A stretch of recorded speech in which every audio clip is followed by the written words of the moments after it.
And welcome back to another exciting episode of LA Fish Guys. We're in the midst of cleaning the bio balls in a wet-dry trickle filter, and I brought out the Gizmo.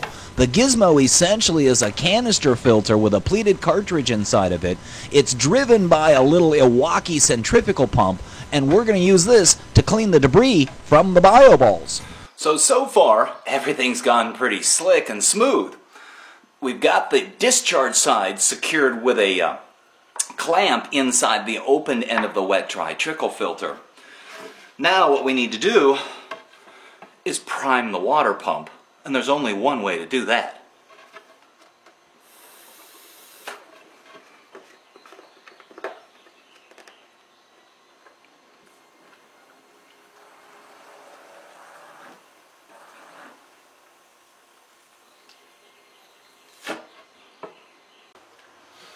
So we've got what we think is the water pump primed. We now need to secure the discharge side back in the bio ball section. And now we're going to attempt to plug it in.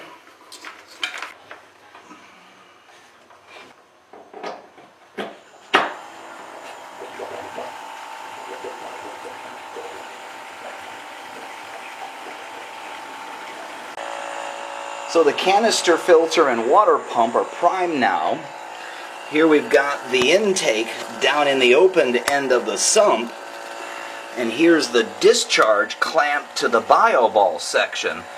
And we're pumping water from the open sump through the canister filter into the bio ball section. You can see the water level there in the bio ball section is quite high compared to the water level on the open side. So there's obviously restriction in there. And I don't know if we can really, or how well we can really see this, but that's the debris that we're trying to remove from inside there. And we need to be able to get in there and flush that out so that the water level on this side is the same on the opened end of the sump. Now that the Gizmo's hooked up and it's running, filtering out all that debris in the sump itself, we're going to allow it some time to continue to do that. In the meantime, we're going to go up and clean the inside of the tank. This is an acrylic aquarium, and as I've mentioned many times before, you want to start at the top, work your way down to the bottom, because it's the bottom where you're mostly going to pick up that granule of gravel that's going to scratch the aquarium.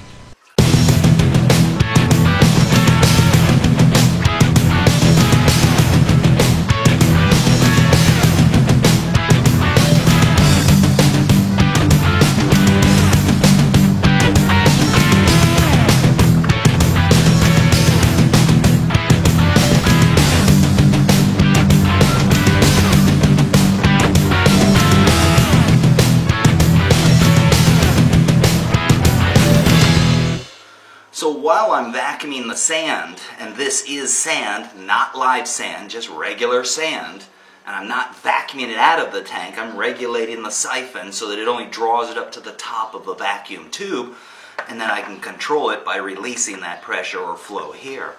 But the thing that I did want to mention is the size of water changes.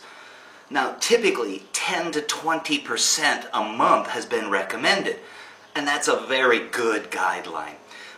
In my service accounts, I have customers who are serviced weekly, who are serviced every 2 weeks, and who are serviced once a month.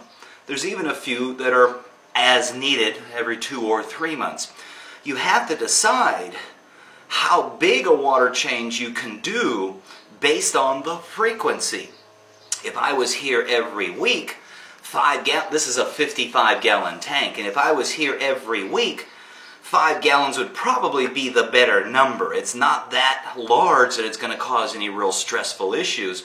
And more so, if I was changing 5 gallons every week, vacuuming the gravel as well, every week, 4 times a month, that could be a little much or a little disruptive.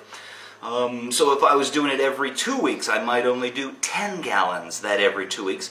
And in this case, it's once a month. But I think more than 10 gallons in this tank could be a little too stressful to the fish. So base your decision on the frequency that you deal with the maintenance on the tank. The more frequent the water changes, the better, but you don't want to get to the point where they're so frequent and so large that they're continually stressing out the fish. So take that into consideration. This tank, again, is 55 gallons. It's serviced once a month. I do a 10-gallon water change. I base my decision on, it only took 5 to vacuum the gravel. Any more than 10 is going to start becoming a pretty large water change in the tank, and maybe not so much right now where it's springtime, but in the middle of winter when I'm bringing 5 gallons of water or 10 gallons of water in 2 5-gallon jugs, and that water's at 65 or possibly cooler, anything bigger is going to cause some issues in the tank, and I think could end up generating ick or something like that. So again, think clearly and seriously about the frequency and the size of the water changes you're doing, and try to do as much as you can, as often as you can, without stressing out the fish. So since the Gizmo's only circulate in the water within the wet-dry trickle filter, it will relatively quickly clean up the debris that I've stirred out of the BioBalls. So now what we need to do is go through and push the discharge like a fire hose into different sections of the BioBalls so that we can break up or release or stir up other sections of the schmutz that's holding tight inside there. This will create a torrent of debris that'll come welling up. Once again, this is what the Gizmo's intended to filter out of that water.